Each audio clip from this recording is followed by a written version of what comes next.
Hello students, जो ये आज की वीडियो है, इस वीडियो में हम इंडियन पॉलिटिक्स के एक बहुत इंपॉर्टेंट चैप्टर नियोजित विकास प्लान डेवलपमेंट के एक सबसे इंपॉर्टेंट टॉपिक के बारे में डिस्कशन करेंगे, जो टॉपिक है difference between first 5 year planning and second 5 year planning.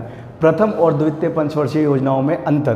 तो एक चीज़ याद रखिएगा, जो प्रथम और द्वितीय पंचवर्षीय योजना थी, ये बहुत बड़ा विवाद का मुद्दा था, क्योंकि इनमें जो टॉपिक्स अपनाए गए थे कि पहली पंचवर्षीय योजना हम किससे स्टार्टिंग करें, कि हमें कृषि को अपनाना चाहिए या उद्योग को अपनाना चाहिए, ये ऐसे बहुत सारे विवाद देखने को मिल रहे थे।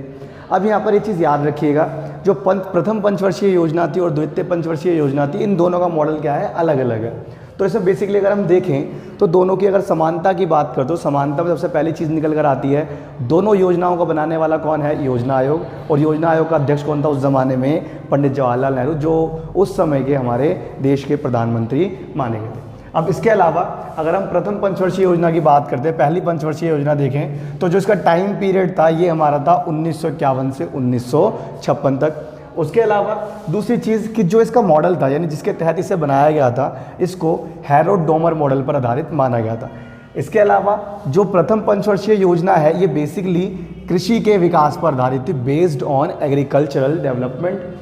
इसके साथ साथ जब इसको इम्प्लीमेंट किया गया था उस समय ढेर सारे विवाद हुए कि हमें कृषि से स्टार्टिंग नहीं करनी चाहिए, हम ऑलरेडी कृषि प्रधान देश हैं, लेकिन फिर भी इसे प्रथम पंचवर्षीय योजना को कृषि के ऊपर आधारित रखा गया और जितना एस्टिमेट लगाया गया था, जितना अनुमान लगाया गया था, उससे भी कई प्रतिशत ज़्यादा हमें लाभ प्राप्त हुए। प्रॉफिट हायर देन एस्टिमेट्स की हमें जितना अनुमान था उससे ज़्यादा मिला। उसके अलावा इसके लिए सबसे बड़ा की पॉइंट माना गया था जो एग्रीकल्चर से रिलेटेड बांध और सिंचाई क्षेत्र है, डैम और इरिगेशन एरिया है, इसके ऊपर बहुत बड़ी मात्रा में सरकार ने इन्वेस्टमेंट करी थी। उसके अलावा अगर हम दूसरी पंचवर्षीय योजना की बात करते हैं, जो हमारी सेकंड 5 ईयर प्लान है, इसका जो टाइम पीरियड रहा ये 1956 से 1961 तक रहा। अब इसमें एक चीज़ समानता है पहले की तरह कि इस समय भी योजना आयोग का अध्यक्ष यानी देश का प्रधानमंत्री कौन था, पंडित जवाहरलाल नेहरू। लेकिन यहाँ पर चेंज क्या आया, जो हमारी प्रथम पंचवर्षीय योजना थी वो कृषि पे आधारित थी और जो हमारी द्वितीय पंचवर्षीय योजना है वो औद्योगिक विकास पे आधारित थी, बेस्ड ऑन इंडस्ट्रियल डेवलपमेंट। और इसके जो योजनाकार थे ये बेसिकली पीसी महालनोबिस थे, प्लानर जो थे इसके पीसी महालनोबिस थे, और इसको Mahalanobis and Nehru model based माना जाता है।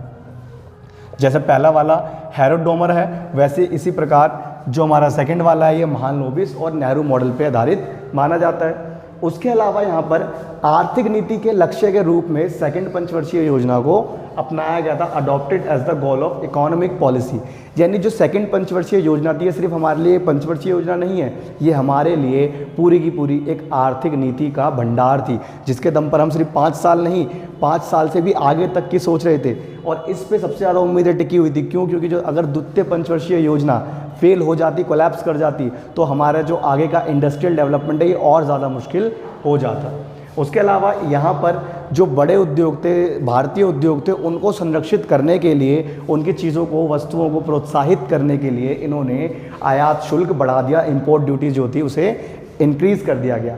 अब जो ये इंक्रीज़ करने की बात रहती है, ऐसा क्यों हुआ? क्योंकि जब टैक्स ज़्यादा लगने लगा तो लोगों ने बाहर की वस्तुओं को लाना बंद कर दिया। जो कॉन्सेप्ट आज हम देख रहे हैं मेक इन इंडिया का, ये कॉन्सेप्ट उस समय कोशिश की गई थी कि आप भारत में ही वस्तुओं को बनाओ और भारत से ही वस्तुओं को फॉलो करो। अब ये चीज़ याद रखिएगा, जो हम ये पंचवर्षीय योजनाओं का मॉडल देख रहे हैं ये पूरी तरह से हमने सोवियत संघ से कॉपी करा था। योजना आयोग का कॉन्सेप्ट भी हमने सोवियत संघ से लिया था। ये चीज़ याद रखिएगा, भले ही हमने मिश्रित अर्थव्यवस्था का मॉडल अपनाया है, यानी समाजवाद, सोशलिज्म और पूंजीवाद, कैपिटलिज्म, हमने दोनों के तत्वों को अपनाया है, लेकिन हमने फॉलो ज़्यादा क्या करा है, समाजवाद। इसका सबसे बड़ा रीज़न क्या था, उस ज़माने में शीत युद्ध काल में हमारी ज़्यादा दोस्ती किससे थी, सोवियत संघ से। तो उम्मीद करते हैं आपको ये समझ आया होगा, और इस वीडियो को लाइक करना ना भूलें, सब्सक्राइब करना ना भूलें। Thank you.